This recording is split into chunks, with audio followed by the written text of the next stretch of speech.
Peace and welcome to the culture here on the Black Star Network. I'm your host, Farajii Muhammad. Happy Wednesday, folks, and thank you so much for tuning in. Today, we got a great show for you. First and foremost, let's talk about political intent. Can your political views be used as intent if you commit an act, a violent act, or something illegal? We're talking about the case of Daniel Penny and the killing of Jordan Neely and how Mr. Penny is a conservative. We're going to be checking in with our sister, Suzette Speaks, to get her take on this from the legal point of view. Also, Black Americans' mortality rate increases. Over these past 22 years, we have lost more Black people than white people in this country. We break down the numbers and the reasons why it's happening. Also, later on, we talk about Gabrielle Union. She talks about scarcity mindset. She talks about splitting the bills 50-50 with her husband, DWade. Is this a case of just her being transparent and trying to relate?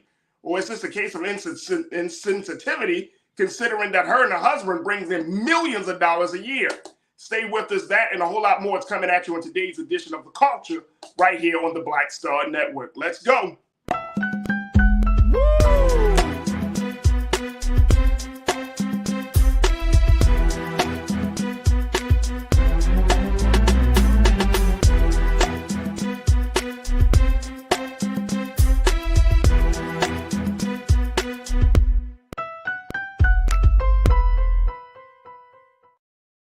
Happy Wednesday, folks, and welcome to the culture here on the Black Star Network. I'm your host, Farajii Muhammad. Thank you so much for tuning in and being a part of the conversation. Big shout out to the online culture crew. What's up, crew? Good to see y'all, connect with you, and hopefully your day has been going well. All right, folks, let's jump right into the discussions as we want to continue our conversation about the situation that happened in New York City with the killing of Jordan Neely. Now, as we've been having these host of conversations, and Jordan Neely's killer, Mr. Daniel Penny, has decided to what did he do? He turned himself in. He turned himself in, supposedly. They charged him with manslaughter and the whole nine. The question is that did he intend to kill Jordan Neely, or was he just simply trying to do the right thing and trying to put the Black man in a chokehold for 15 minutes. We're going to talk about this. And I told you yesterday, I wanted to have this part of the conversation with my sister, who serves as an attorney and TV host, Suzette Speaks, because we found out that Daniel Penny actually is a conservative by political affiliation, that he adheres to certain conservative views and ideologies. And I wonder if that can be used as a part of the case against him. So let me bring my sister in. Suzette Speaks, checking in as always on Wednesdays. Always a pleasure to have my sister. Suzette, good afternoon. How are you? Hey, good afternoon, Farajii, and salute to the culture crew. Thank you. Always a pleasure being here every Wednesday. I can't wait to get into it.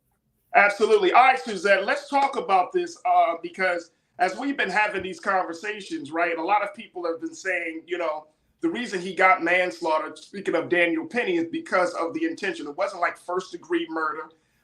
He didn't, quote-unquote, intend to kill Mr. Neely. But we do know that it's because of the chokehold that Mr. Neely, brother Jordan, died literally in the arms of Daniel Penny. My question is, as I've been having these conversations, and we're seeing that there were a number of GOP political figures, conservative figures who have stepped up, spoke out in support of Daniel Penny, like Ron DeSantis and Governor Greg Abbott of Texas, and many other folks, and some other folks in Congress. My question is, does one's political view, weigh in on this? Can that be used in a court of law as being intent that since he was feeding off of that political view, that his intention was to do harm? Can that be used? Can that case be made? I think there are a few things going on here, Farajii, and I'm going to kind of break it down. I'm going to back up to move forward to your question, first and foremost. Yeah. So we have this horrific video, first and foremost, that most of us have seen. If you haven't, it is a little bit, triggering. So you want to be careful when you go watch it. Again, it's violence against a young man who was on the subway, and Mr. Jordan Neely, 30 years old, Michael Jackson impersonator, had been having serious mental health issues since his mom had passed. I believe it was in 2007. So he was on this subway, and people said, other witnesses have made statements that he was acting erratically. So there is this theory that the legal defense, or those lawyers on behalf of Mr. Daniel Penny, are now using to say that there was a threat, an ongoing threat going on this train, and that Mr. Penny was in danger of his life. So he acted. So we see in this video that Mr. Penny, who is a very intriguing figure, he is an ex-Marine, 24 years old, he acted.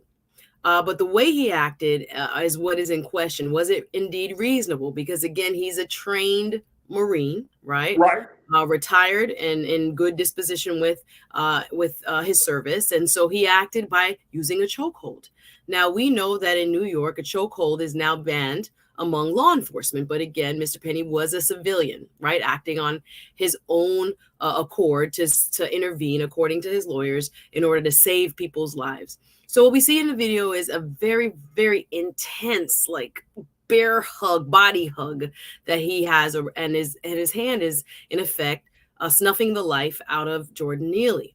So it is more than 3 minutes long, and prosecutors have rendered a second-degree manslaughter charge. That's what they believe they can prove based on the evidence, right? The video, the eyewitness evidence, what Mr. Neely's testimony, or excuse me, what his early statements have been, what the other people on the train have said. So this is very important when we talk about intent. So what many have called for in the community was a first-degree murder charge, right? That there was a knowing, there was an intention to, in fact, take his life, take Mr. Jordan Neely's life. What the manslaughter charge says is that the DA believes they can't prove that he intended in that moment to take his life, but they can say he acted recklessly. He should have. It was careless of him to move in this way. Again, with the training he has, I think that plays a bigger part, that he knows how to take lives, right? He's trained, an ex-Marine. So what we're seeing is that this has kind of caused a rift. There is a side that says he should have been charged with first degree intentional killing, but instead he's now the secondary manslaughter charge, second degree, of reckless killing. He should have known better, especially those last few moments of the video where you can see he's unconscious, right? Jordan Neely is now unconscious. Is there still a remaining threat? And if you continue to chokehold somebody, what is the reasonable outcome that you would expect, right? So now we'll go to what you have asked about, which is some of his political views. Now we've seen so much money be raised, $2 million. They're not using GoFundMe. They're using a different app, a conservative Christian fundraising site that many have used for the January 6th defendants, etc. And his political views have now kind of come to the fore. Of course, in a national case like this, you're now seeing that he has had, a history where he's espoused more conservative viewpoints, etc., etc. Now, what you will see his attorneys try to argue before the court is that it would be prejudicial to bring in any past writings, any, past tweets and things where he's published on social media, because they're saying in this moment, they would not be a part of what was going through his considerations in that train. Now, you might have prosecutors argue the opposite, saying that this shows a pattern and practice of what his thinking is like towards certain groups, minority groups, Black men in particular, etc. So we'll see after the grand jury sits. They're going to consider all this evidence, the video being one of the biggest parts of it, and say, do we have enough to indict?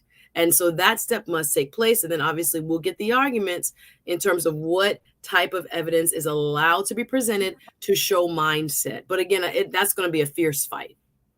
So if we're looking at the situation, it may or may not come up.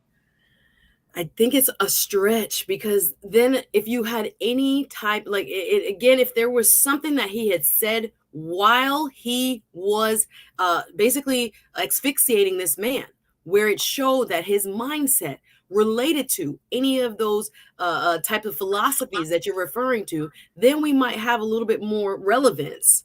But I think his defense team might be successful in saying, Your Honor, this is now prejudicing the jury to think that he is some sort of supremacist, where in that moment, is there any other indication that there was some sort of philosophy at play while this was occurring for those several minutes? So I don't know. It might be too much of a stretch.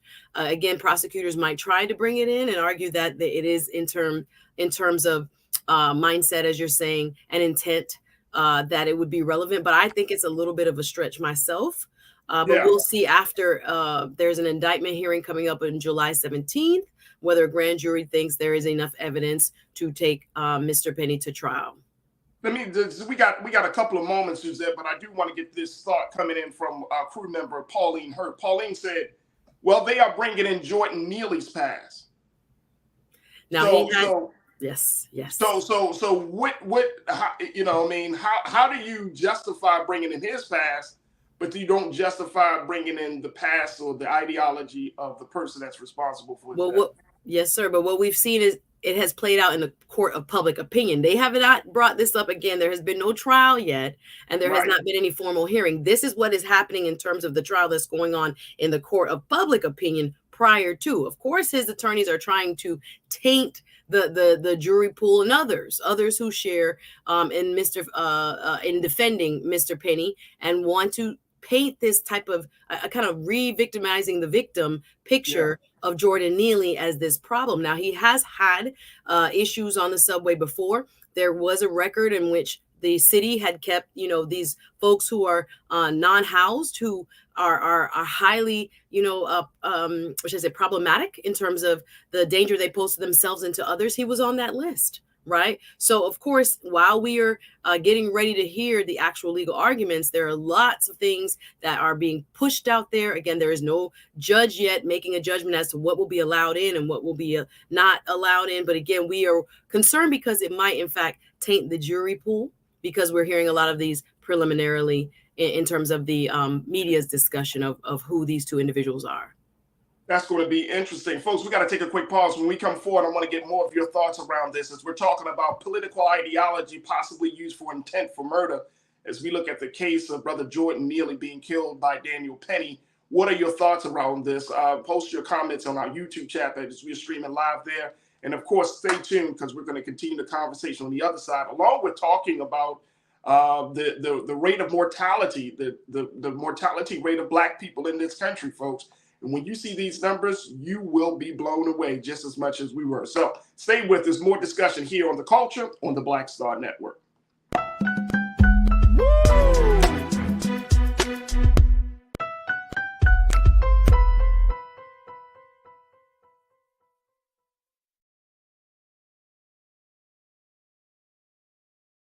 Black Star Network is here. Oh, no punch! I'm real revolutionary right now.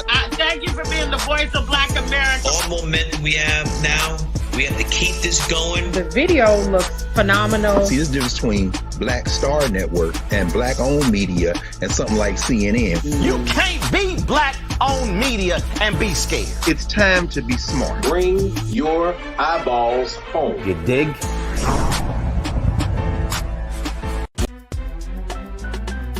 I'm Farajii Muhammad, live from LA. And this is The Culture. The Culture is a two-way conversation. You and me. We talk about the stories, politics, the good, the bad, and the downright ugly. So join our community every day at 3 p.m. Eastern and let your voice be heard. Hey, we're all in this together. So let's talk about it and see what kind of trouble we can get into. It's The Culture, weekdays at 3, only on the Black Star Network.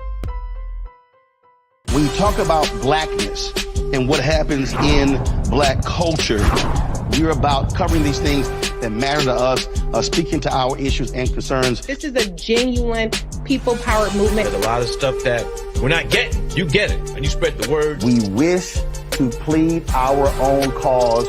Too long have others spoken for us. We cannot tell our own story if we can't pay for it. This is about covering us. Invest in Black-owned media. Your dollars matter. We don't have to keep asking them to cover our stuff. So please support us in what we do, folks.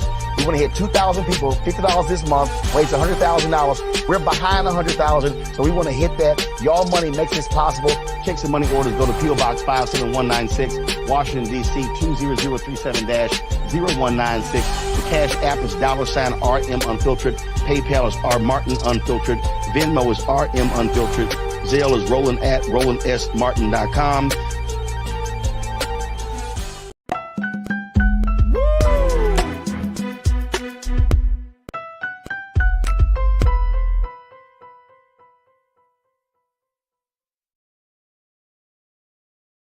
All right, folks, welcome back to the show. We've been talking about the case of Brother Jordan Neely and the case around his murderer, Daniel Penny. And I'm asking the question, can your political views be used as intent for murder? As we have found out that Daniel Penny, even though he is a Marine, even though he was just happened to sit on the subway, he was also a man who believed in conservative views and conservative ideologies. And I'm just throwing it out there, folks, that if we see this type of situation happening, and this may be putting the ideas of conservatism on the stand, that can any idea, but in this case, conservatism, can they lead to violence? Can they lead to some level of illegal activity? So we've been checking in with our sister Suzette Speaks, who is an attorney, TV host, getting her take on this. And as Suzette's been saying, it would be a stretch to try to prove that part of the case, that it would be better for the prosecutor to stay with the manslaughter charge, what they have decided to do.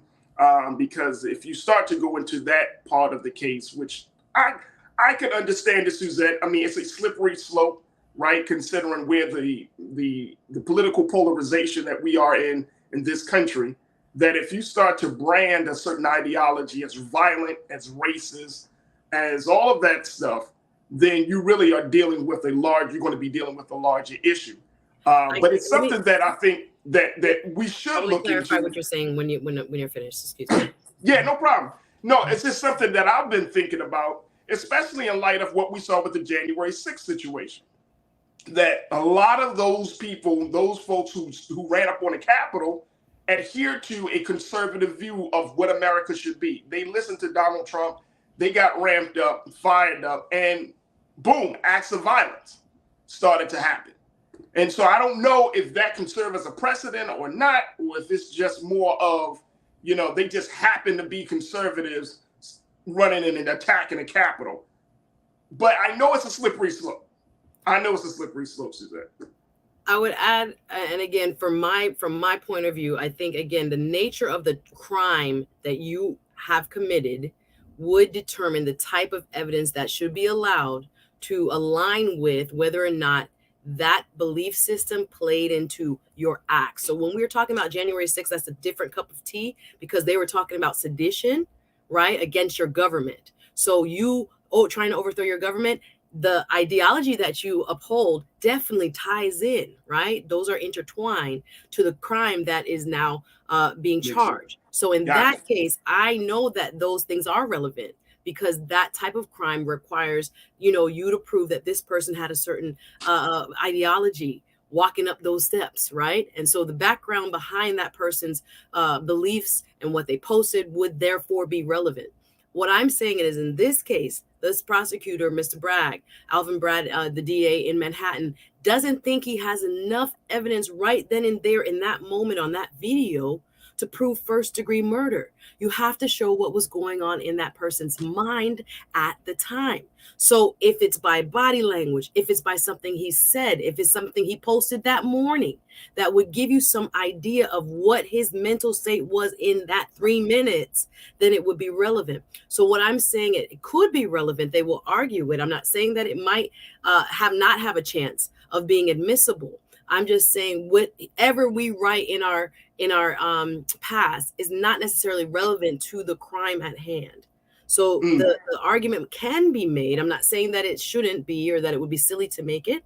All I'm saying is, with this particular crime, there is no evidence to me that it is necessarily a hate crime or something that shows that type of malintent where any type of ideology might come in.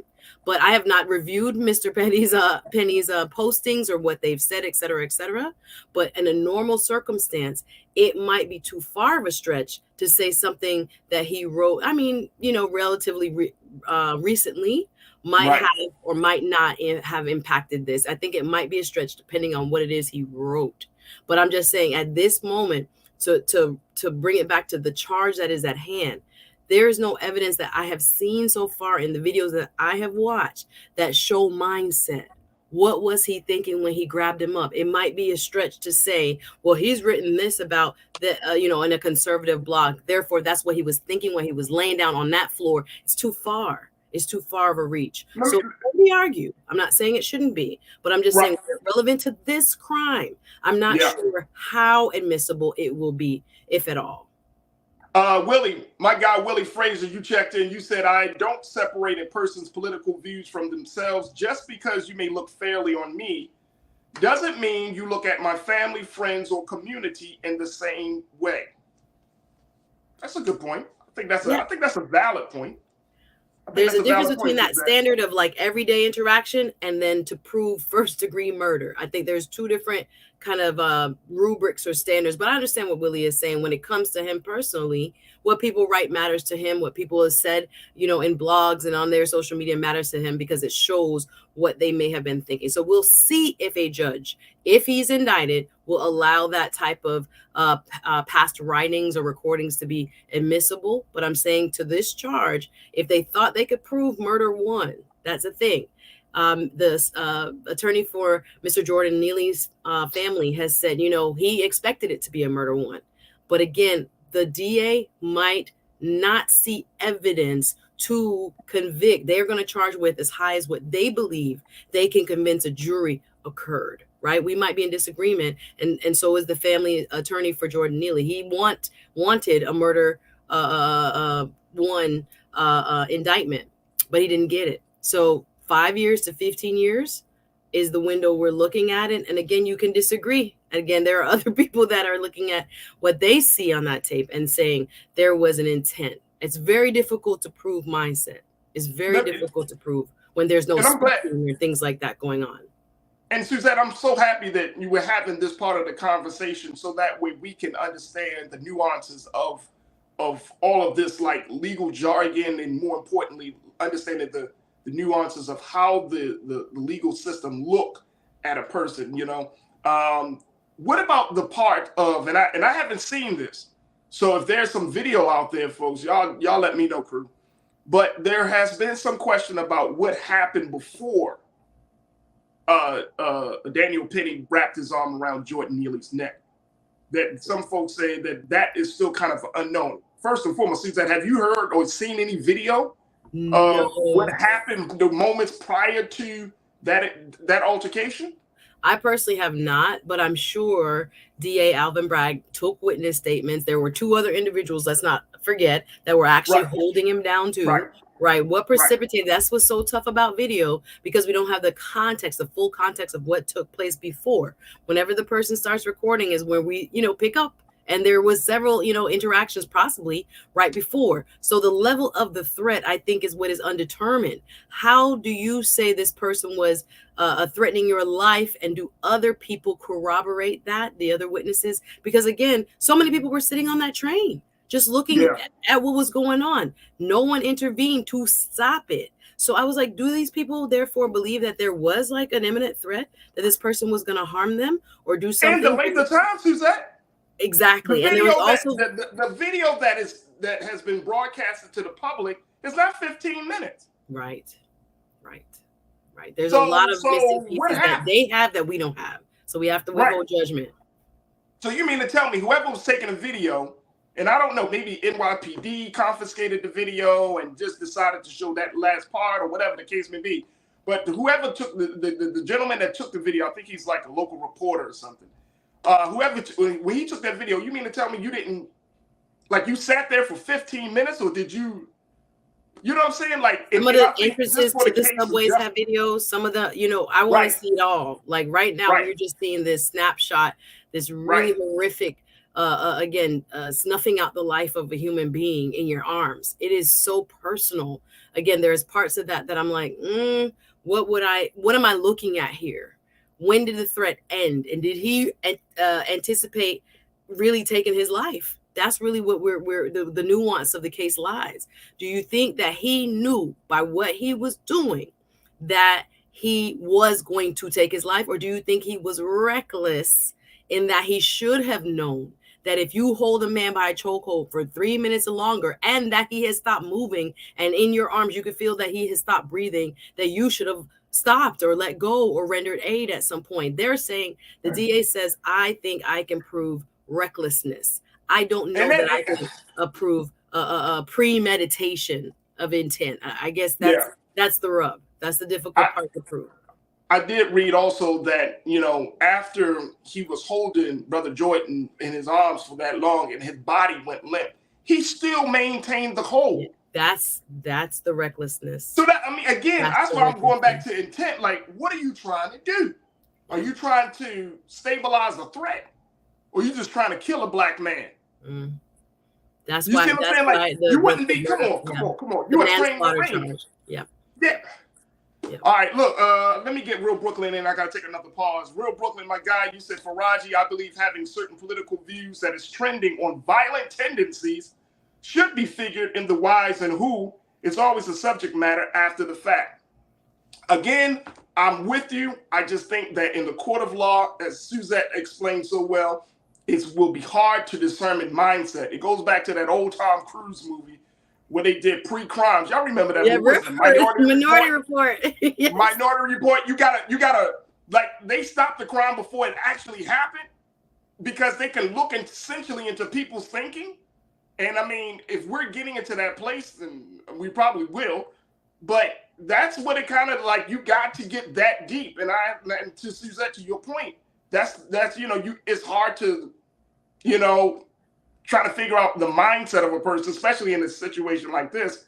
If people feel all types of ways and say, but he's a threat and all of this stuff, it's very, very hard. We're going to have to see how this thing plays out. Look, got to take another pause. When we come forward, let's just share with you just some of the latest numbers as we talk about a black man dying in the arms of a white man. Let me share with you what black people, what we look like dying in this country as we talk about the latest numbers around the black mortality rate and how we really have a problem of preserving black life in this country. Folks, you don't want to miss this discussion, so stay with me. It's The Culture here on the Black Star Network.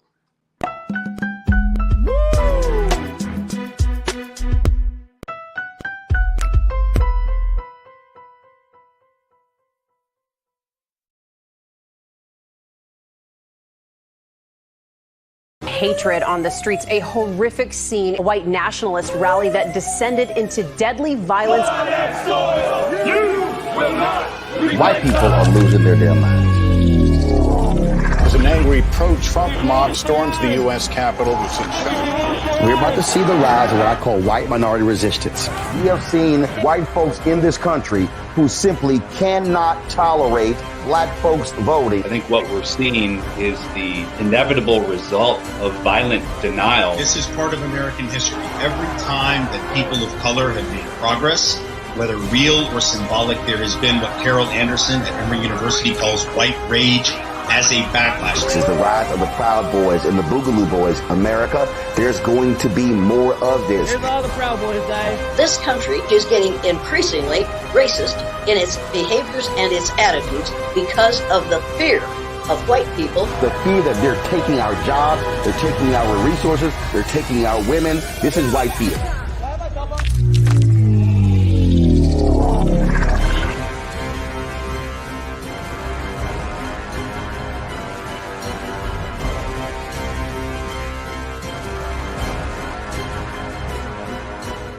Black Star Network is here. Oh, no punch! I'm real revolutionary right now. Thank you for being the voice of Black America. All momentum we have now, we have to keep this going. The video looks phenomenal. See, there's a difference between Black Star Network and black-owned media and something like CNN. You can't be black-owned media and be scared. It's time to be smart. Bring your eyeballs home. You dig? I'm Farajii Muhammad, live from LA. And this is The Culture. The Culture is a two-way conversation, you and me. We talk about the stories, politics, the good, the bad, and the downright ugly. So join our community every day at 3 p.m. Eastern and let your voice be heard. Hey, we're all in this together, so let's talk about it and see what kind of trouble we can get into. It's The Culture, weekdays at 3, only on the Black Star Network.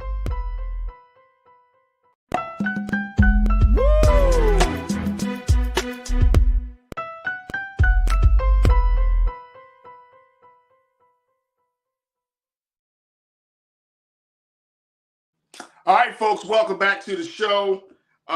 We just talking a little bit about Black mortality rate, folks, because as we talk about the killing of Jordan Neely, we got to look at what are some of the other factors that are leading to Black folks having less life in this country. And according to a new set of studies, it's showing, folks, that guess what?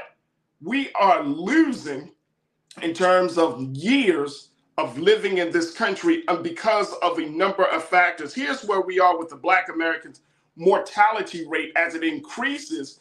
According to the latest study, we have experienced a 1.63 million, I want to say that again, 1.63 million excess deaths compared with white Americans over the past 22 years. Wow.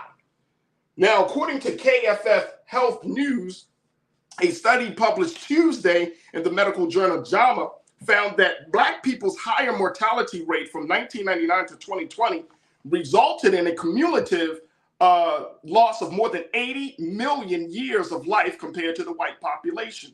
The study's authors characterize it as a call to action to enhance the health of Black Americans whose higher rates of heart disease, cancer, and infant mortality contribute to their disproportionately early deaths.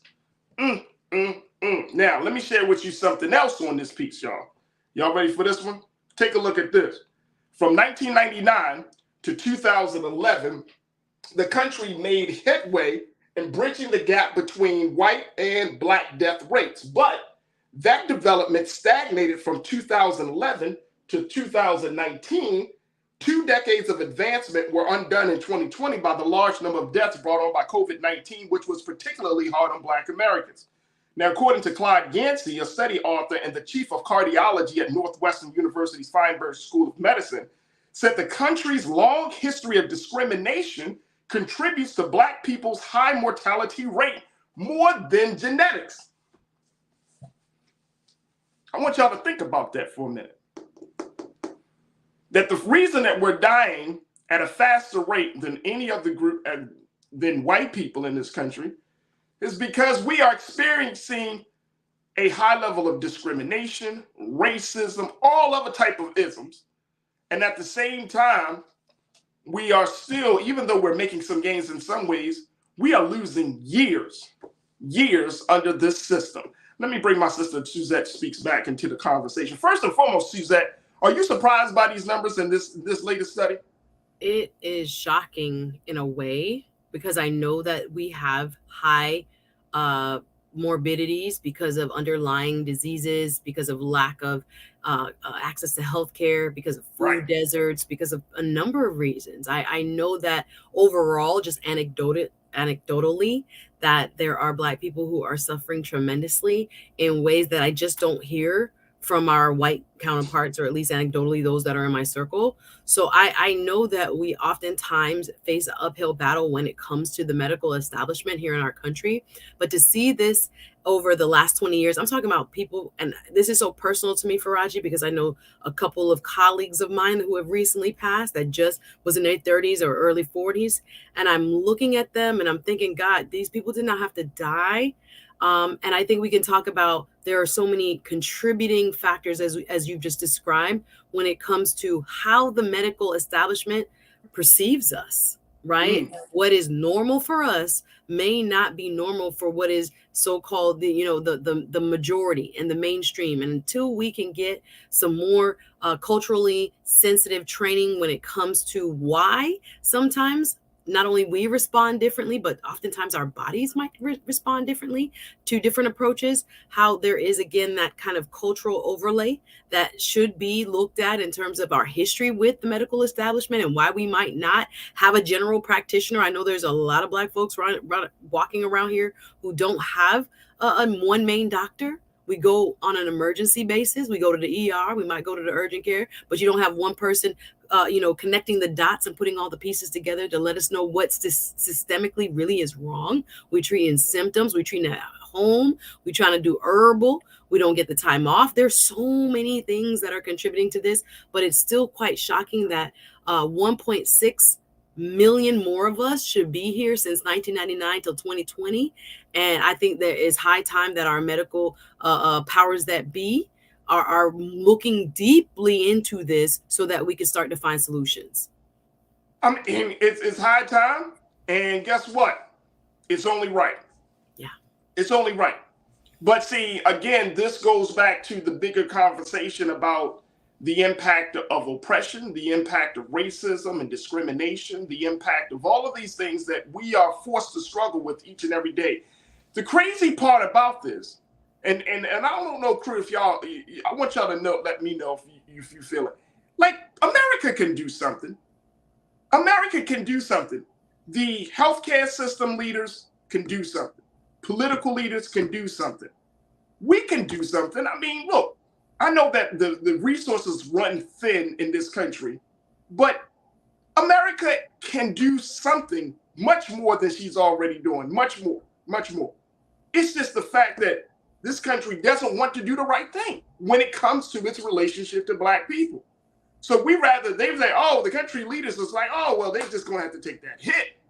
You know what I'm saying? Because we're not going to spend no extra money on healthcare needs. You know, one of the big things that was brought up in this report was the fact that, let me just pull this up here very quickly, that non-Hispanic white Americans in 2021 could anticipate a life expectancy of birth of 76 years compared with a 71-year life expectancy for non-Hispanic Black Americans. Non-Hispanic Black infants are 2.5 times as likely to pass away before their first birthday than non-Hispanic white infants. Regarding the likelihood of dying from a pregnancy-related problem, non-Hispanic Black women are more than 3 times more probable than non-Hispanic white mothers. And you mean to tell me with all this technology, with all this intelligence, with all this advancements in science and in medicine, you can't save anybody, or you just decide that you don't want to save somebody? It's crazy. 80 million years that we are losing. 1.6 million lives have been lost. And at this rate, because we're experiencing racial discrimination, social injustice, and all of these other things, it's coming faster and faster. And to your point you made earlier, younger people are getting affected. 30s and 40s. I'm happy to celebrate my birthday because I'm looking around me and I'm hearing about 30 and 40-year-olds dropping. Yes. You see what I'm saying? And I'm thinking to myself, like, man, and it's because we have been living under this system for so long, it's wearing down on us. We can meditate, we can do yoga, we can pray it out, but damn, something's got to change. Absolutely. When we look at our, I think COVID-19 kind of threw the lid open on how much sicker Black people are to begin with. Because remember how many more of us were lost during the pandemic because of comorbidities. That's high blood pressure, that's asthma, that is all kinds of, sugar, diabetes, all this was going on in our bodies. And because this pandemic came upon us, we were the larger amount, the lion's share of those who lost their lives. So these problems existed before then, but they were exacerbated by that. But I'm glad that this study was actually concluded right at the beginning of the pandemic. So we could see that we do have higher rates of heart disease, of cancers, and all of those type of very, very treatable, oftentimes if caught early, type of comorbidities. So we have to also take a stand in our community. I agree with you that the government, if this was another subset of our great American, body politic, right? If it had to do with women who were white, who were above a certain age or below a certain age, it would be looked into. But guess what? Black Americans deserve to live too, and live long and healthy lives too. So as you said, I think it's something that we have to hold our elected leaders, accountable for, but we ourselves I'm talking about from the church house to, locally, which I say civic groups. We have to really look into it deeper for one another's health, because they're not doing anything about it and we're still suffering. So we have to really get more people involved, from getting more of us into med schools in the first place, but also doing community-based, grassroots outreach and education. I think that's what it's going to take, even for us to educate one another and push one another to go to a doctor. You feel pain, don't ignore it. Go to a doctor.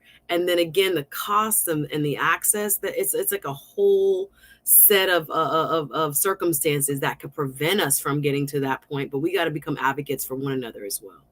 Hey, look, and here's the thing. How does one get heart disease? How does one get cancer? I have family members. Stress, lots of stress and all that. Stress of being Black. Yeah. Poor diet, right? So we're living in food deserts. I mean, we can go back and look at each one of those medical conditions and then take a step back. Because see, at this point, we're just managing pain, not eliminating the problem. Yeah. That's the condition that we find Black America in. We're just managing pain. We're going from one thing to the next thing, looking for another pill, another antidotes, another liquids, another something to just manage the pain instead of eliminating the problem. The problem isn't cancer. That's not the cause. That's the effect. Right. The real cause is we wake up every day. We're inundated. As soon as we walk outside of our doors of our homes, we're inundated with our Blackness being a problem. You know what I'm saying? That's how we're treated when we get to the doctor, when we say we're in pain, when we say we have a problem, I just had a case with someone with sickle cell being accused of being, drug seeking and all this other stuff, and how I'm just like the lack of sensitivity or understanding within the medical establishment, oftentimes with how we do stuff and why we do stuff and how to go about. I mean, I remember being told from I was a little girl, you're obese.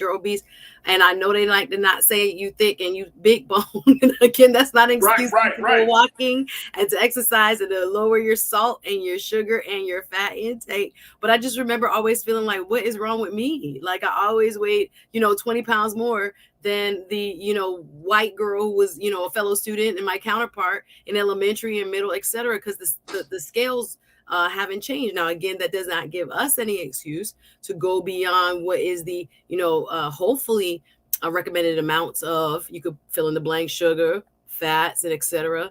But again, to be taught to know better is to do better.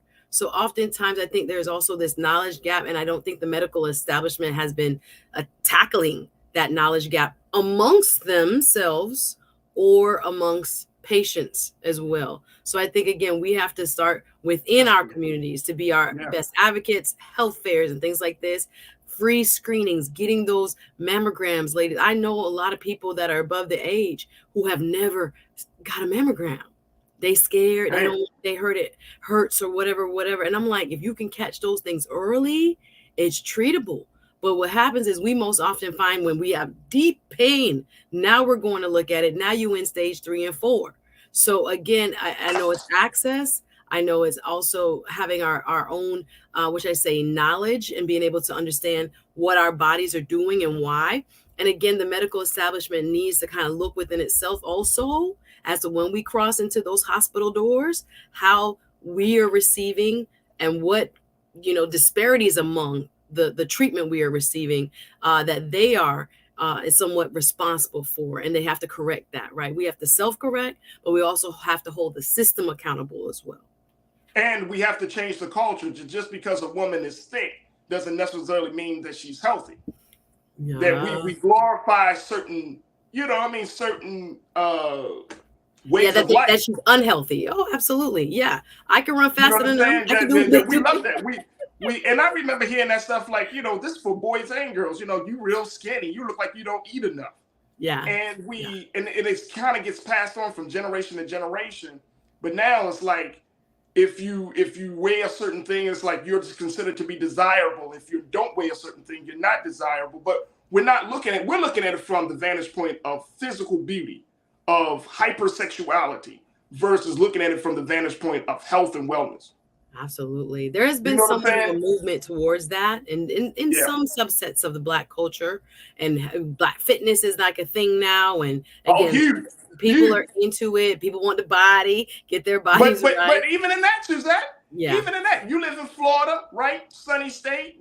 Guys and girls always want to show their bodies. I live in LA, sunny state. We all want to show our bodies. Yeah. But is it really about health and wellness? Because you don't have to have a ripped up abs, powerful chest and all of that to just go for a walk. Health and wellness. Yes, absolutely. The being in the outdoors, people want to compare this comparison culture of what a fit body looks like or what we ourselves need to look like is very dangerous, because everybody, sometimes you put eating weight gainers, sometimes you eat all this fat and stuff to try to keep up, the type of look that you want. But overall, I think we have to start with go to the doctor and get your blood drawn and get tested and find out your numbers. A lot of us are low iron. A lot of us have, all kinds of deficiencies that if we catch early, we can treat them. But oftentimes it's not until it's really bad. Oftentimes not till it's almost about to take us out that we now are like, okay, I better go to the hospital. We have to be preventative. Even with the one colleague I just lost, she had heart failure. I know, I was like, your body has to be telling you something. Even if you see excessive weight gain, rapid weight gain, if you see, you sweat a lot, you sweat at night, you sweat going upstairs and things like that, your heart is over, time working and trying to pump, but it's not pumping. If you feel any type of chest pain, little, medium, or whatever, Farajii, during COVID, I felt, give me an EKG, roll up to the urgent care. Again, if you can afford it, if you have the healthcare access, if it's close to you where you live, etc., if you can get the time off of work because you need them hours and you got to pay your bills. But can you get the time off to even go? Like, there's a lot in between that. But as much as you are able to, you yourselves and we ourselves must encourage one another to go and get on top of our numbers, get on top of what is going on, listening to our bodies and seeking intervention early. Again, that's not a cure-all. I'm not trying to push aside all other things that we've already mentioned, but what you can do for yourself, for your life, for your kids, for your family that need you. I have a homegirl who's 2 boys, lovely boys and a husband, now going to be putting her, in the ground in 2 weeks. Right. So again, excess weight is not cool. We know people have different body types. It's not a one size fits all. But if you need to go check out what is going on in my body, and if you are able to do that, it's super important, right? Because we want people to live long lives. Absolutely. We do not want to become a statistic at all. Folks, we got to take care of ourselves. Look, I got to take another quick pause. When we come forward, let's shift gears. Let's talk about money. Let's talk about marriage.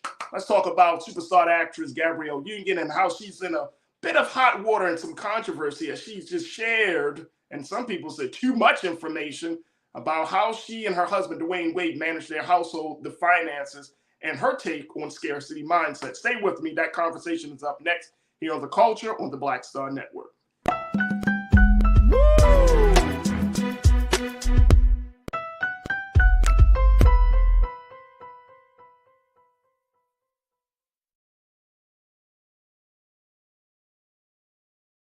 When you talk about blackness and what happens in Black culture, we're about covering these things that matter to us, speaking to our issues and concerns. This is a genuine people-powered movement. There's a lot of stuff that we're not getting. You get it, and you spread the word. We wish to plead our own cause. Too long have others spoken for us. We cannot tell our own story if we can't pay for it. This is about covering us. Invest in Black-owned media. Your dollars matter. We don't have to keep asking them to cover our stuff. So please support us in what we do, folks. We want to hit 2,000 people, $50 this month, raise $100,000. We're behind 100,000, so we want to hit that. Y'all money makes this possible.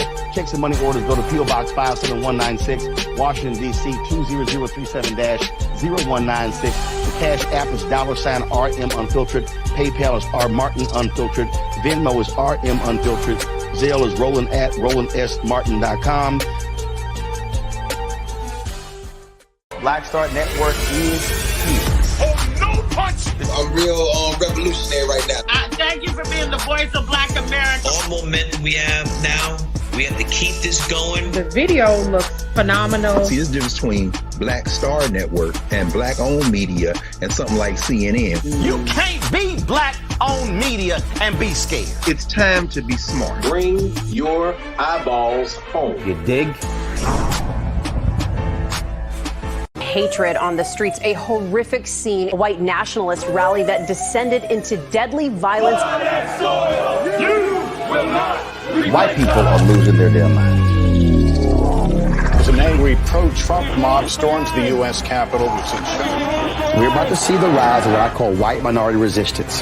We have seen white folks in this country who simply cannot tolerate black folks voting. I think what we're seeing is the inevitable result of violent denial. This is part of American history. Every time that people of color have made progress, whether real or symbolic, there has been what Carol Anderson at Emory University calls white rage as a backlash. This is the rise of the Proud Boys and the Boogaloo Boys. America, there's going to be more of this. Here's all the Proud Boys, guys. This country is getting increasingly racist in its behaviors and its attitudes because of the fear of white people. The fear that they're taking our jobs, they're taking our resources, they're taking our women. This is white fear.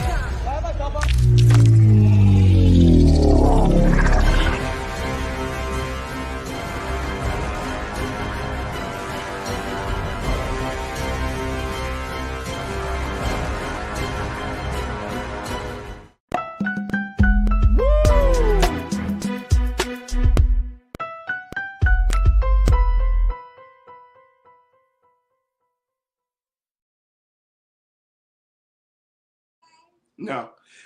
Folks, welcome back to The Culture here on the Black Star Network. I'm your host, Farajii Muhammad. Thank you so much for tuning in. I wanted to switch gears and have my sister Suzette Speaks to get her take on this situation. As we saw, you may not have heard, the Gabrielle Union gave an interview for a podcast called the Black Millionaires Podcast.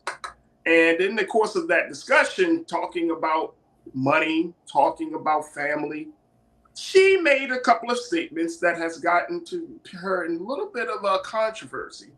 Let me share with you what she said on this podcast, folks. Take a look here. She said, in this household, talking about her home with superstar NBA Hall of Famer DWade, she said, in this household, we split everything 50-50. But in the other households that each of us have to support, there's always this like gorilla on your back that's like, you better work, B. You better work, or you're going to sleep. Oh, you're going to sleep in? You know somebody might not eat. She added, it's hard. It's hard to let that go. So I'm working on that, talking about scarcity mindset. She said, I struggle with that scarcity mindset still. She said, I think I just have more responsibilities for my money. I get nervous like, oh God, that movie didn't open. You know, what does that mean? Am I going to have enough to hold everybody up? Rich people problems. Is this rich people problems, Suzette? Because this conversation has actually opened up a lot of discussions about how people manage the finances of their household. I saw one post today where a sister who I know works in the media, she made the point of saying, look, my net worth is 6 times more than my partner. But what Gabrielle Union shared is too much information. She said, considering that I make more money than my partner, I'm not going to split the bills down 50-50.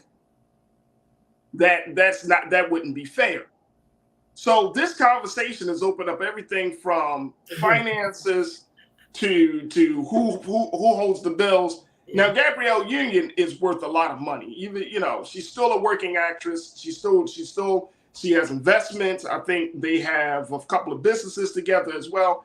She's still getting money. And DWade is still worth millions of dollars. But the other part about this is the idea that she said that she has the scarcity mindset, which is that will she ever have enough? And some people are saying, Suzette, that this sounds like insensitivity, because people are trying to figure out if they're going to make it through the week, and you're worried about if you're going to have enough to support all the people that you need to support. So is this a case of her being insensitive, or is this a case of her just kind of speaking her truth and being transparent? What's your take on that? This is an interesting one. Shout out to Gabby Union for always oversharing and keeping, the internet ablaze. Social media had a lot to say about the finances, but I'm going to talk a little bit about what you just asked when it comes to, is this a rich person's problem? Because I find actually when it comes to professionals and that are not multimillionaires or millionaires yet, we have a problem, I would call it, in the Black community, where there's a lot of pressure put on anyone who has been deemed to have made it to help everybody else in a family. That's not just rich people. That's oftentimes a person who would maybe consider themselves middle income, or other people might consider them, upper middle class. But they oftentimes, before we're even grounded ourselves and got ourselves to a place, I ain't talking about myself, Farajii, but I'm talking about people I know who are similarly situated, a lot of demands are placed on our money. And we are much more communal minded, for good or for bad, some would argue, because we're not able to fully get ourselves financially situated before we are asked to help someone else in the family. That goes for, I think, just your basic college grad, to people who have made, a good, decent amount of money from their careers. If they're, like I said, a professional and maybe have a license of some sort. Oftentimes, Black people don't have the type of individual wealth they should, because their money is always going back out the door to help somebody else, help the little cousin in college, help grandma them, help your parents. So oftentimes when we are trying to wealth build, I don't think it's just unique to her. She just happens to have a lot more money. So a lot more people are now looking at her and saying, well, you made it, sis. Grandma them need help. Cousin them, they didn't go to school. They don't have this. They don't have that. You need to help them. So I actually felt empathy for her in a sense, that you have all these people. You made it, right? But you have all these people now dependent upon you to make sure that they eat and sleep. I kind of want to ask her a little bit more about that. And should those people be getting a job or helping themselves in more ways than one, or helping you help them in more ways than one? Okay, that aside. So I think there is a lot of that going on at different scales within the Black community. And I think it's hindering, especially the one who has, quote unquote, made it in the family, from truly making it, because you're already forced to give back before you've truly established like financial independence in a way. So financial freedom, I should call it. I just want to clarify something from the last segment too. I'm not trying to say people who are fat have a problem. I also struggle with obesity. I wanted to just say that obesity is one of the biggest indicators of something being wrong, right? Of some other, some type of other issue going on. So I salute to everybody trying to lose weight. I'm one of them. Okay. I just want to make sure I say that out loud. It's not a critique. It's hopefully to open our eyes in love. All right. So back to Gabby Union. So the second part of Gabby Union is that she's talking about how her and her man divide the money. Now, I believe people were appalled by this, Farajii, because DWade is a multimillionaire as well, right? I didn't actually get a chance to Google who's worth more. If anybody in the culture crew could tell us real quick who's actually worth more, him or her. But people, I think, were a little shocked because they were like, wait a minute, if you can't depend on your man, who is a multimillionaire, to pay some or not most, or if not all of the bills, who can you depend on? So I do think it was a little bit jarring for that reason, but you have people on both sides, right? There are people that are saying it's good that it's equal. Women want, all of this equality. Why not allow her, if she wants to pay half the bills? Others are saying it ain't right. It should be something maybe that they kept, private. She didn't have to come out here and say this. But yeah, they have it that way and it works for them. I'm curious as to whether they have a joint account or they pay out of their own accounts and you take that bill, I take that bill, etc. But people don't have as much money as them also to have this challenge with establishing how in a relationship you're going to do finances, in a marriage, how you're going to do finances. Others say, it should just be one big pot. And that's the mindset. I mean, y'all can speak on that. I ain't got nobody, so go ahead. No. I'm just saying there's a couple of things. You have that household pot, right, for the bills. Then each one of y'all might have individual checking, individual savings, an individual, IRA or whatever other accounts that you have. But you do have one pot. You know what I mean? That's one form of one system. But in this case, Gabrielle Union is worth $40 million. DWade is worth $170 million. See, that's what I figured. Oh, okay. And she going right down the middle. She got a bag too. Now she got a bag too. No, she got a bag. But see, here's what I'm saying. Now, this goes back to a number of things because first, I hate pocket watching people. I just hate it. But the reason that people pocket watch is because we live in a system of capitalism, right? We love pocket watching people. I know people be like, man, why are we always watching somebody's pocket? Because the moment you get put on with some money, guess what? You're going to let the whole world know. I'm making millions of dollars, right? That's why the people that win the lottery, they always get the whole sum, which I never understood. That's another different thing. I never understood. I'll get that thing in 20 years, Suzette. Feel me? Break it down over 20 years. But the fact is, people, I think, are more surprised that y'all go 50-50 when your man makes 3 to 4 times as more that part than you. Yeah, that's part, yeah. Well, that's his net worth. See, that's the difference. Understanding money. Your net worth is one thing. That could include assets. That could be art. That could be homes. That could be land. That could be businesses. That's what that is. Now, actual money in the bank that's accessible, that's a different story. But personally, if I'm bringing in 4 times more than my lady, I'm paying for stuff. Well, that's just me, though. I'm old school in that. Like, let the church say, if I got the resources, I'm paying for it. And I've not seen to that say you can't pay for other stuff, but you might pay for the vacation, pay for the children's stuff. But other than that, I'm paying for the house, the car. Now, if you got all this other stuff going on, y'all paying for grandma and them and cousin, all them. That's one thing. But 50, a lot of people do believe in that proportionality. 50? Are we roommates? Are we roommates? Or are we husband and wife? What are we doing? What do we do?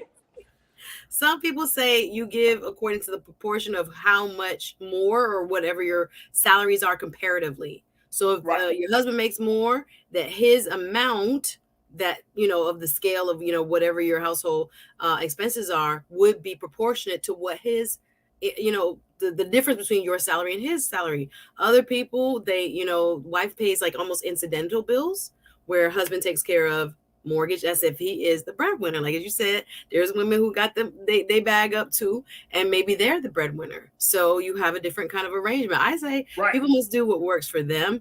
Again, she's never been bashful about sharing what they got going on, but I do think because he is worth so much more, people were a little shocked. I think that's why, the dust up of like, what, you pay half? Look, let me, all right, look, I got to take a quick break. When we come back, can you imagine if Beyonce came out and be like, yeah, I pay 50-50.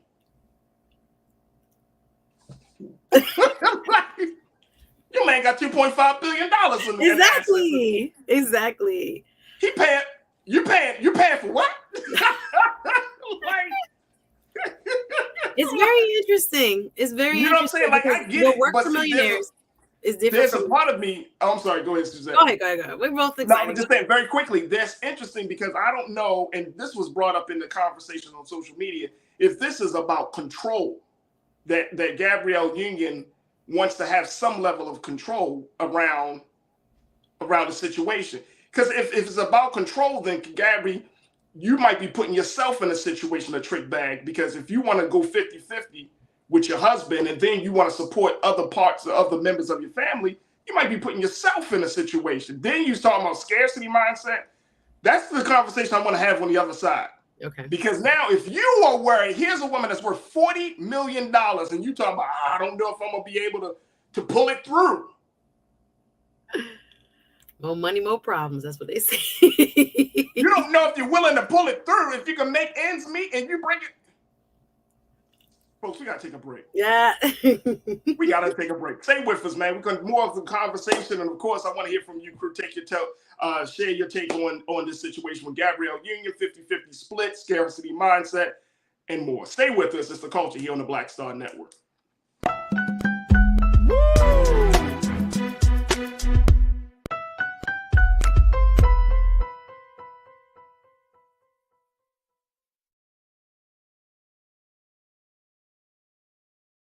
Hi, I'm Dr. Jackie Hood Martin, and I have a question for you. Ever feel as if your life is teetering and the weight and pressure of the world is consistently on your shoulders? Well, let me tell you, living a balanced life isn't easy. Join me each Tuesday on Black Star Network for A Balanced Life with Dr. Jackie.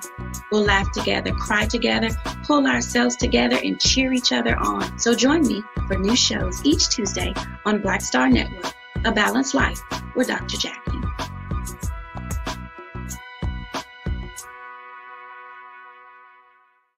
Black Star Network is here. Oh, no punch! I'm real revolutionary right now. Thank you for being the voice of Black America. All momentum we have now, we have to keep this going. The video looks phenomenal. See, there's a difference between Black Star Network and black-owned media and something like CNN. You can't be black-owned media and be scared. It's time to be smart. Bring your eyeballs home. You dig?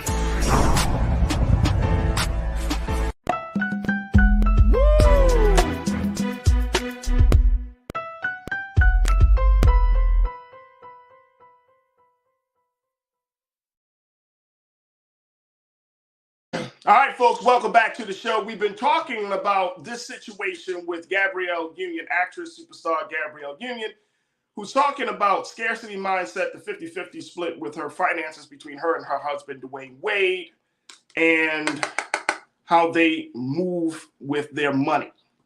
Checking in with my sister, Suzette Speaks. So, Suzette, there are a number of people who are like trying to figure this thing out. First, you mentioned it. So, Sister Gabrielle, always sharing something about her personal life, man. Overshare. She's an overshare. She's an oversharer. For real. This is time is money, right? Exactly.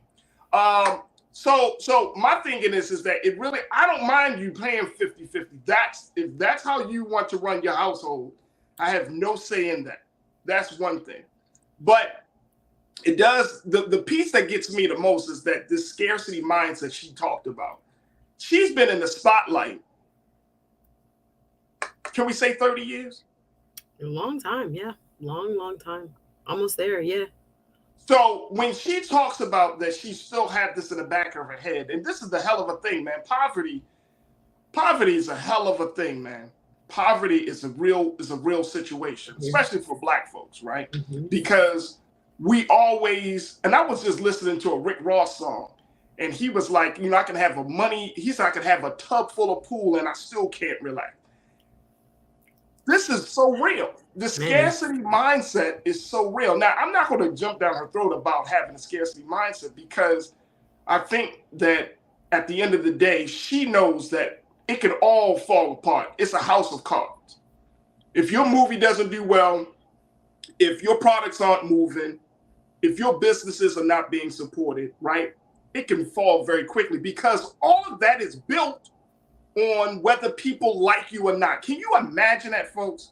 Yeah. Your job is already built on whether somebody like you or not. So whatever you say, they might not like you. So they might not come to your movie. They might not support you in your business. Suzette, you're a lawyer. If lawyers were paid by whether people like them or not, y'all probably wouldn't get paid. A lot of people wouldn't get paid. A lot of folks. It would be a whole different ballgame. It would be a nicer profession. That's the volatility of the business. Right. Yes. That's the volatility of the business. It's like, we like you, therefore we come out to the movies, we support your projects, support your endeavors, all of that stuff. But this scarcity mindset, what's your take on this? Because this is very, very interesting. Especially, like I said, I hear it more from Black entertainers, Black artists, you know, Black sports figures. But what's your take on this? I think it can be very, relatable for some of us. I think you don't have to be a Black superstar to have this impact you. I think oftentimes I'll see it again on a smaller scale, just everyday individuals, Jane and Joe's out here that, we're afraid to take risks. We're afraid to, bet on ourselves.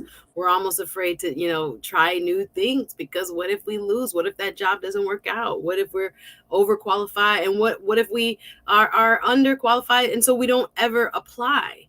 So we have our counterparts who are, and it's not just white folks, I just mean in general, people without this mindset who can look at a job application or look at a job advertisement and say, you know, I may not have all of the qualifications, but I have this, this, and that. Let me go for it, right? There are so many parts of this that can rub off and impact different areas of your life that we really have to acknowledge and try to gain control over it. Because if not, we end up losing in the long term. I think, again, for her, it's a little bit different. Again, she has a lot more writing, a lot more people depending on her, and a lot more writing on her everyday decisions and whether her movies do well, et cetera, et cetera.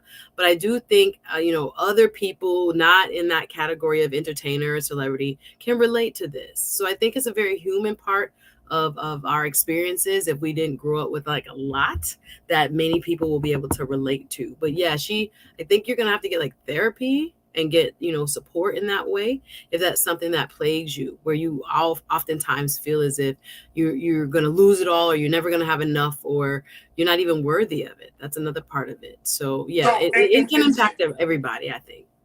And I'm glad that you brought that point up, because it reminds me of the condition of what they call it, survivor's remorse, survivor's guilt. Mm-hmm. When you're able to get out of a tragic situation and you live, or you were able to survive and people around you weren't able to get through those same circumstances.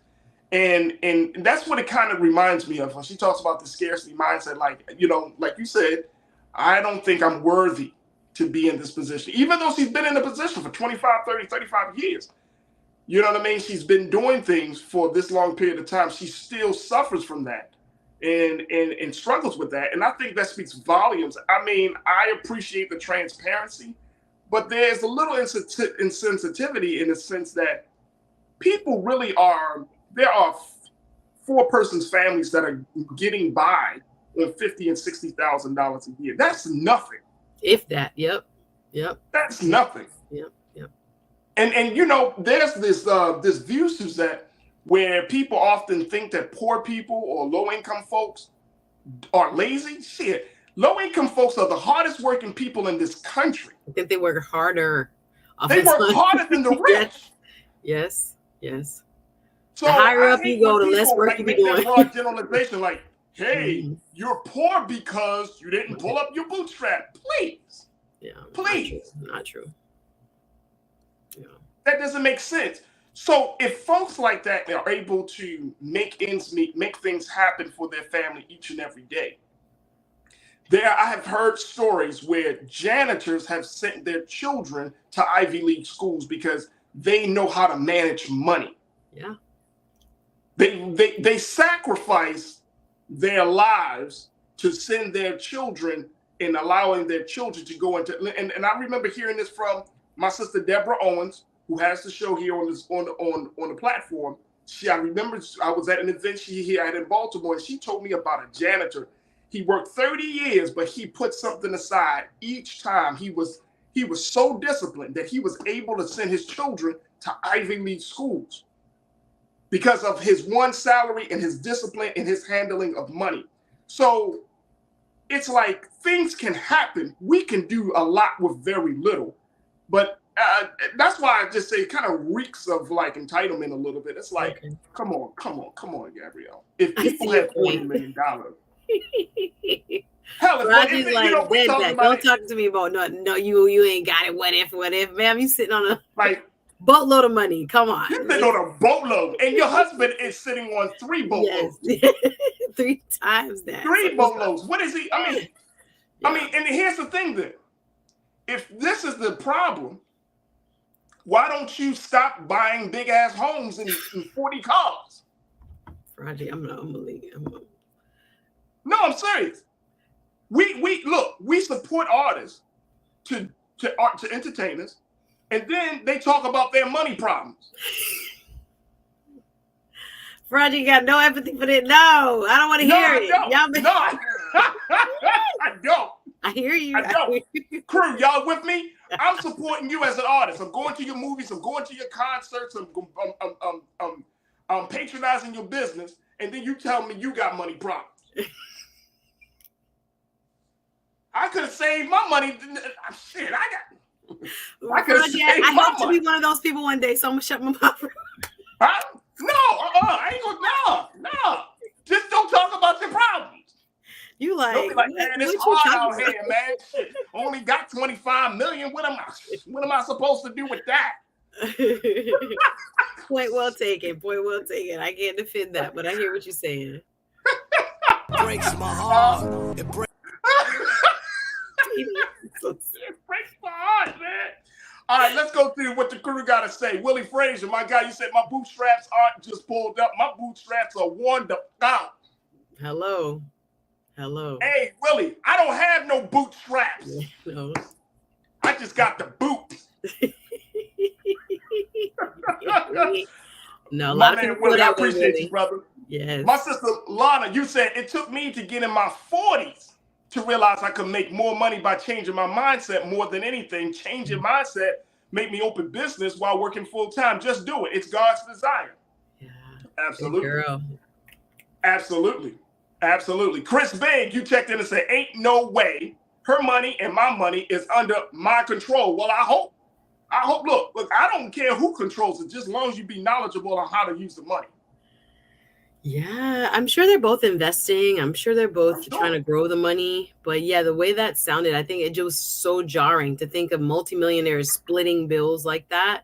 I don't know. I want to know what, you said Beyonce, Jay-Z, does, Victoria Beckham and David Beckham split half do?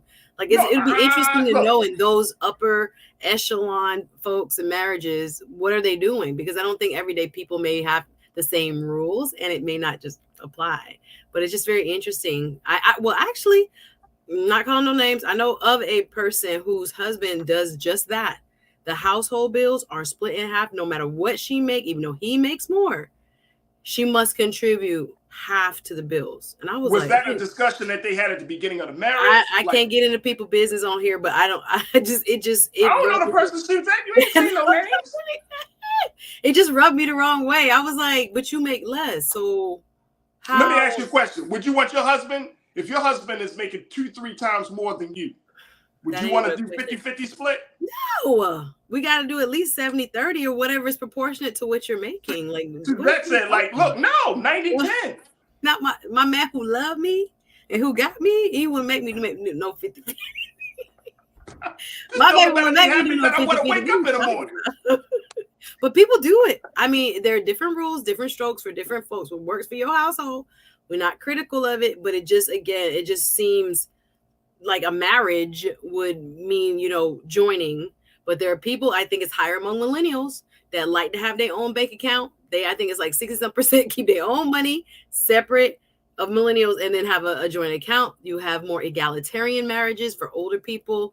There might be more traditional where the man is paying almost all or majority of, and the woman is paying less depending on, again, their incomes. So you have all kinds of arrangements, guys. I guess sometimes we want one size fits all, but a lot of people doing a lot of different things with their money. But you got to be able to talk about it and communicate about it because, as we've said on the show, it's one of the biggest issues, that cause friction in marriages. So make sure you're upfront. Huge. And look, let me just say this: like, if the woman in the relationship is better at handling the money, and this is to my brothers, let her handle the money. You ain't doing nothing for my ego. Because the last thing I need is, as the man, you like, no, I want to handle it. I'm handling it. Okay. And then when the money come up funny, you can't handle the consequences, the wrath. Yeah. What happened? Why you didn't pay this bill? See, what had happened was, and there are people that put their full check and don't have no side accounts, just one household account. Some people do that. I'm just saying, there's all kinds of arrangements, guys. Do what works for you. That's what I'm saying. You got to do what works for you. But one thing is for sure, that when you come into a partnership, those things have to be worked out. And it might take some time for you to tweak the system, but those things have to be worked out. But again, it comes rooted from where a lot of this is rooted from our religious beliefs when we were, growing up as children, whether you're coming from the church or from the mosque or any type of faith institution, it was always put upon us that God, the man, the woman, the children, that type of structure. Mm-hmm. But we know things have changed today, but it just requires you to have communication. Even if the woman is making more money than the man, then still, I mean, the woman don't have to make the man feel small. Ever. You know what I'm saying? Just because she's bringing in the money. Because the man could still get the car fixed. He could still be contributing in other ways. But it just requires communication. Yeah, and vice versa. Even if a woman doesn't make as much, that cooking, that cleaning, that child care is worth a lot if you really put a monetary value on it. So she may not be working, but she is working and contributing. So we got to keep all that in mind too. Hey, Suzette, let's talk about the child rearing services that she provides. It's a lot of work. Don't think stay-at-home mothers don't get enough love, man. Yes. Stay-at-home mothers, they work hard because people think they got all this time and they're like secretary to the husband, this and that. They put in work for the family, for the unit to grow and to thrive. It's just a different type. It's a service. It's really important. A huge service. Acknowledge huge service. Yeah. I know a lot of women that had done it for years and then they got back into the workforce as we close out. But stay-at-home mothers don't get enough love because you staying at home rearing the children, 2, 3, 4 children, that's a lot of work. That drains you each and every day. Imagine that being your reality. While you go out versus the man, you go out into the world, you talking to people, you getting lunch, you laughing it up with your co-workers, ha, ha, ha. And she laughing for up with a 4-year-old. For my working women, even if y'all both work, the woman is still giving more at home. She's still doing the majority of the child care and all the other stuff. So it's and then you expect her to have dinner ready. And be ready. And be ready and raring to go. So what about the loving tonight? It's a lot. It's a lot. Hey, look, real quick. It's like that. I'll never forget. You've ever seen the movie Fences with Viola Davis and Denzel Washington? Mm-hmm. Every Friday, my man came home and he just put it right on the table. He would just, and she picked it up. It was like a system. There it is. He didn't even take, and then she gave him an allowance afterwards. Here's your $10, George Jetson. That was such a good movie. Shout out to Denzel and Viola Davis and Fences. Love that movie, but that was critical. I was like, how many black men and women picked up on that? He came right home. Bop. Here we go. Check. Here's the check. Here's the money. Make it work. Let's go. All you got to do is feed me, love me, and then I'm out in the street again. All right, folks, we got to take a quick pause. When we come forward, would you love to go to a restaurant this summer or this spring and you're sitting next to a dog? Yeah, we're talking about how now there's a new law that allows dogs in outdoor eating spaces, but some restaurant goers are saying, what the f? We'll talk about that. Stay with us. The conversation continues here on The Culture, here on the Black Star Network. Woof!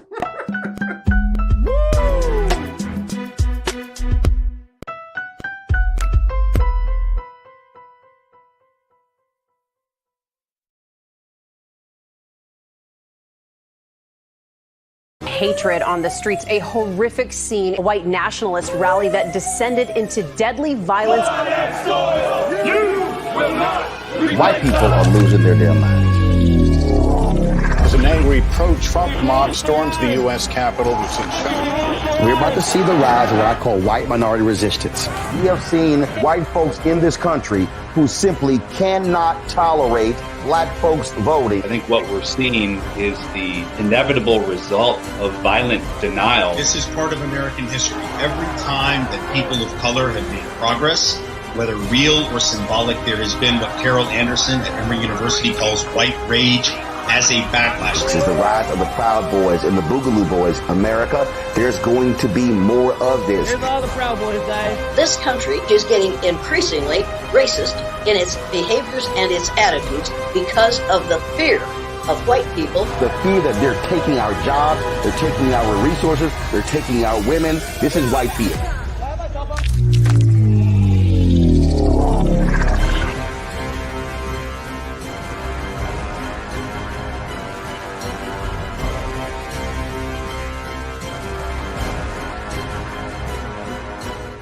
Black Star Network is here. Oh, no punch! I'm real revolutionary right now. Thank you for being the voice of Black America. All momentum we have now, we have to keep this going. The video looks phenomenal. See, there's a difference between Black Star Network and black-owned media and something like CNN. You can't be black-owned media and be scared. It's time to be smart. Bring your eyeballs home. You dig?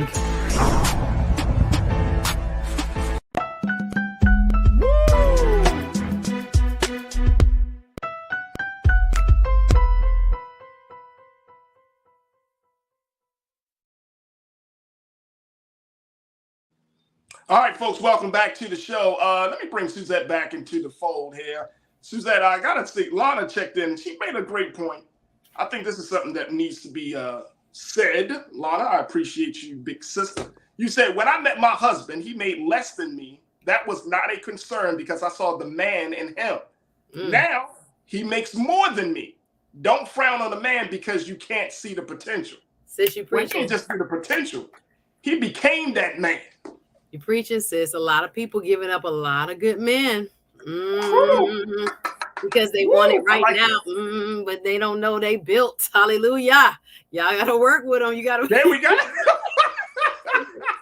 You better work with a good man, good soul, good spirit, good work ethic, smart, loving. It's so funny, Suzette, that you used Obama because guess what?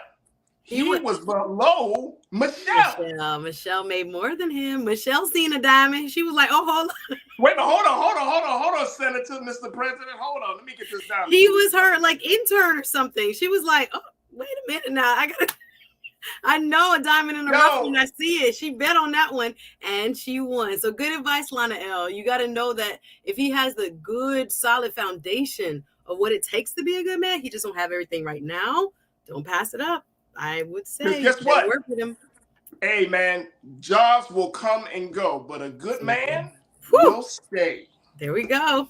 Praise him. There's some good comments. Shout out to Damon Blissett. Shout out to everybody talking about how they do it in their house.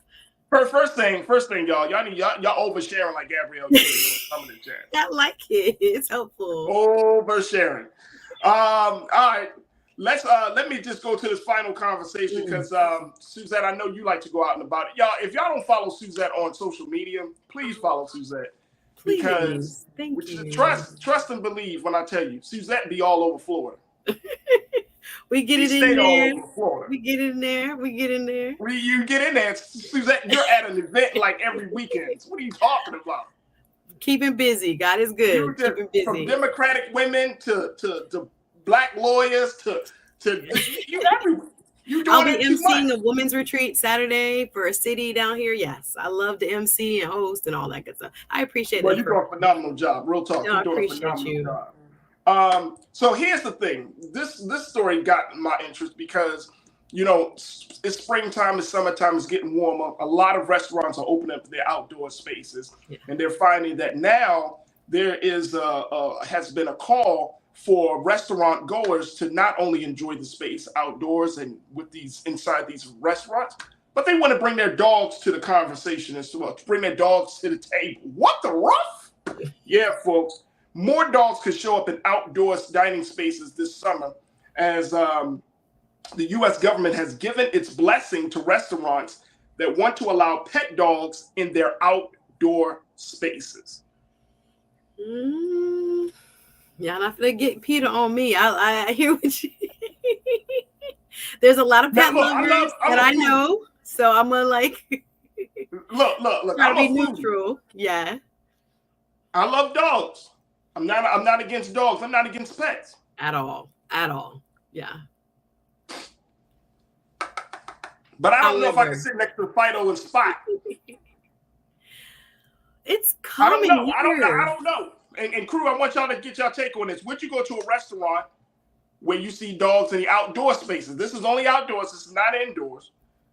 But this is outdoors. And trust and believe, nearly half of the states already allow canine dining outdoors.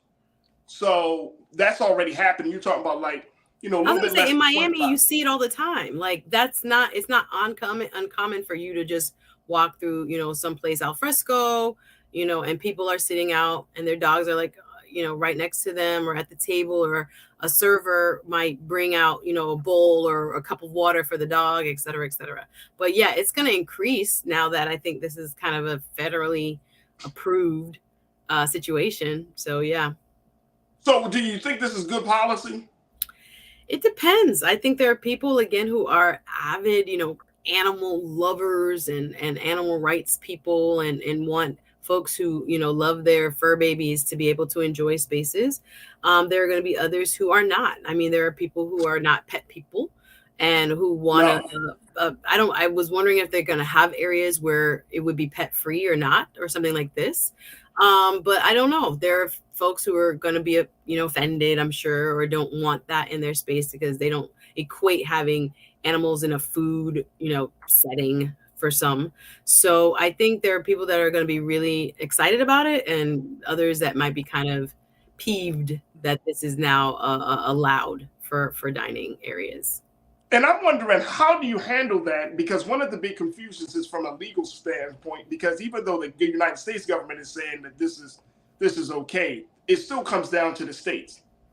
And the states saying, okay, how do you handle that?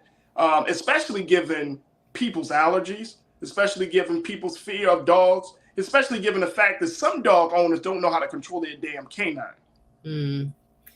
You know what I'm saying? So how do you kind of like bring some control into the situation? Well, I look at it as it's creating a lot more liability for the restaurants and the restaurant owners. Yeah, that's true. That's a good point. Because I see it from a couple different angles. So, for example, they have always had to allow, for example, people who are visually impaired, and have, animals that help them in a space regardless, right? Indoor, outdoor, doesn't matter. They're supposed to be able to, under the ADA, have, appropriate accommodation. So there's that. But then I started thinking about how many different mishaps can happen sometimes when there's animal to animal kind of interaction, or human to animal kind of interaction. If somebody, does something, or the animal takes off running, or there's so many more things that can happen that will put that owner, the individual animal's owner, as well as the restaurant owner, possibly in, the line of fire when it comes to possible liability. So I'm thinking about insurance costs. There are other things that came to mind, is like, how would I protect myself from this if this is just another thing that could possibly go wrong in my establishment? But they're going to have to comply, or make reasonable accommodations for those who, like you said, can't be around animals because of, maybe allergy or something that is really serious. So I'm thinking that there might be areas where it's permissible in the restaurant, and other areas, maybe a side of the open air patio, might be just designated without animals and things like this. But yeah, it's going to be kind of complex. Of course, you have the federal law, but then the states can add whatever in their own, local statutes, or even down to cities' local ordinances, so that people stay safe. But yeah, it might have to be on a leash, or they might have to, all kinds of stuff that could be hopefully added to make sure everybody's comfortable. Karen, my sister, you checked in and said the restaurants will have to have owners with dog section.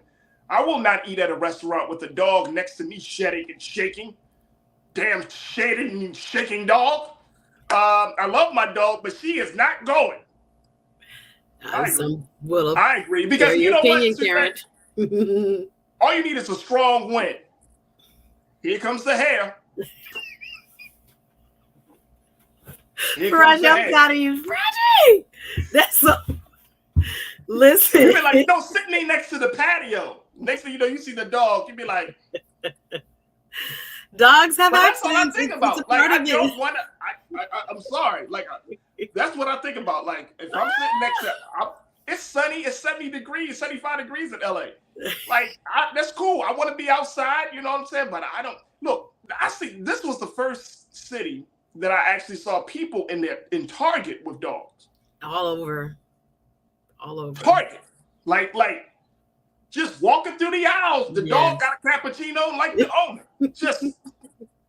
Just people are passionate about their I'm animals. not mad at that. But it's just weird. You know what I'm saying? It just changes my Target experiences. There's been a shift in the culture around where it is appropriate or not appropriate to bring your fur baby, right? So I think there's a lot, again, maybe in different cities, geographically speaking, across the country, you have different culture around where and when you have, your pet. And, I guess Miami is different. We have them all over as well, that people feel like they could bring it and get your eyebrows done and you have your animal with you and those type of thing, and your fur baby with you. It's just is this an appropriate space? And would customers be better served who don't want to be in the presence of an animal by not allowing this person to bring it inside the store? I mean, you have people that are passionate both ways, that absolutely, you should be able to bring your dog anywhere, and there are other people that That's are not true. No, dog. No. No. I've seen it all down here, though. Come on, man. What is he going to eat? What's your dog going to eat, man? You go to a Michelin restaurant, Michelin star restaurant. You go into a nice restaurant, and your dog is sitting up there, and he looking at your steak. Look at that. Keenan, you silly. Yo, Keenan, stop, man. Stop. You're so funny. No, I'm serious. And some people treat the dogs better than their children. All right, let me go to the all right, here we go. You got my cheeks hurting, Farajii. I can't even go sign in. Look. People love their pets, man. People love their pets. Mm-hmm. Look, people love their pets, but I think sometimes these dogs. Now, some of y'all might be this type of way, but y'all think y'all run the world. And I mean, come on, man. Look, no.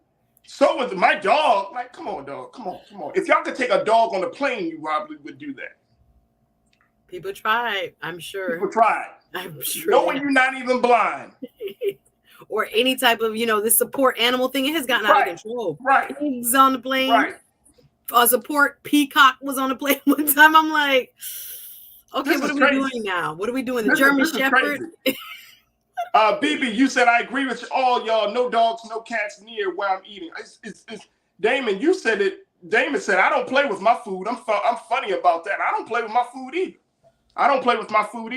I'm real funny about that. Real funny. Real Brooklyn, you said, if it's a Yorkie, I'm good. But what about a Great Dane that could drop a deuce in front of you while eating a spring roll that is the same color? We get a little graphic now.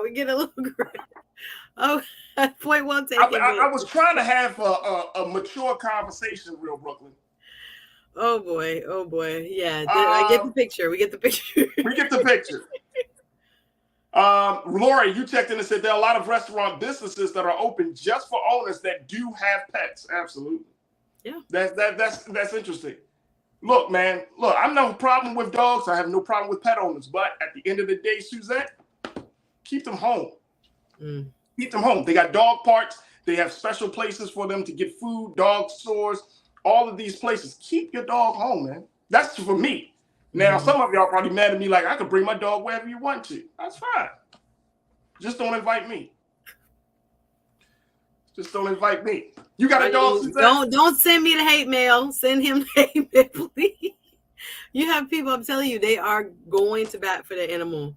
So I hear you. I agree with animal rights and protection. Come on. But I mean, seriously, it's around people's food. Dogs can be filthy creatures. If you wash the dog, you wouldn't know what I'm talking about. I've washed my dog. They can be filthy creatures. They eat and everything. They get in their nose and everything. They got a space for that. All right. On that note, I'm gonna leave. That's all right. All right, look. Looks like we stomped on somebody's toe because we talked about somebody's dog, man. No, because I know I have family members that if you talk about their dog, they're ready to fight you. That's why I'm like, the passionate folks who are passionate about their fur babies are super passionate, even within our culture. Like our culture as a whole has always kind of been like, I mean, my mom grew up with outside dogs. Like they didn't even come inside and they got leftovers for food. They never got actual dog food. That's what I'm saying. That's what I'm used to. They got rice and oxtail. And you know what? Those were dogs that were born in the 80s and 90s. They know the struggle. They had the roughest 2010s, 2020 dogs. They got too bougie. It's a cultural shift even within the culture. So that's why I'm like, let me stay out of y'all's dogs. You get leftovers. You don't get the main plate. Dog feeding your dog salad and stuff, talking about what my dog's going to have the first appetizer, and then after he gets this bone, we'll follow that up with some chow. Come on, man. Some people believe in spoiling their dogs. That's all I can say about that. So, guys, I appreciate you. Suzette, how can they find you on social media? Truly appreciate you. It's always so much fun here. Thank you. I appreciate everybody in the chat and everybody watching. Team Replay, always a pleasure. You guys can follow me at Suzette Speaks on all of the social media platforms. Come over to my channel, please, on YouTube. Just go ahead and look up Suzette Speaks, and you can hit the subscribe button. I got a great catalog, if I do say so myself. But I always enjoy chatting it up with you, Farajii. Thank you for having me each and every week. I appreciate you. Thank you, folks. Make sure y'all subscribe to Suzette Speaks. Make sure you follow her on social media. and make sure that you go to her for your legal advice. I appreciate it. Thank you. That part. There we go. Thank you, Suzette, for being so good for the culture. I appreciate it. I won't be here next week, y'all, but I'll be here the week after. I'm traveling a little bit. So have fun. See you guys soon. Thank you. Thank you. All right, folks, that's going to do it for us. I thank each and every one of you for being a part of the conversation. I want to thank my dynamic production team, my man King Keenan, for making us sound and look so good. Joel, thank you so much. And, of course, my control room. Make sure y'all do your due diligence here on Black Star Network. Continue to support us. Go to our website today at blackstarnetwork.com. Download the app for free on all of your devices. And more importantly, follow us and also give something to support this movement of creating a digital space for Black conversation, Black entertainment, all things for Black culture. So go to Black Star Network today and continue to support us. Also follow me on all social media platforms at The Real Farajii on Instagram and Farajii on Twitter. All right, folks, that's going to do it for me. Stay tuned. Up next at 6 p.m. Eastern Standard Time is Roland Martin Unfiltered. As always, never be afraid to challenge what's wrong. Stand for what's right while being yourself in the process. God willing, we will talk soon for another exciting edition of The Culture right here on the Black Star Network. Talk to you later. Peace.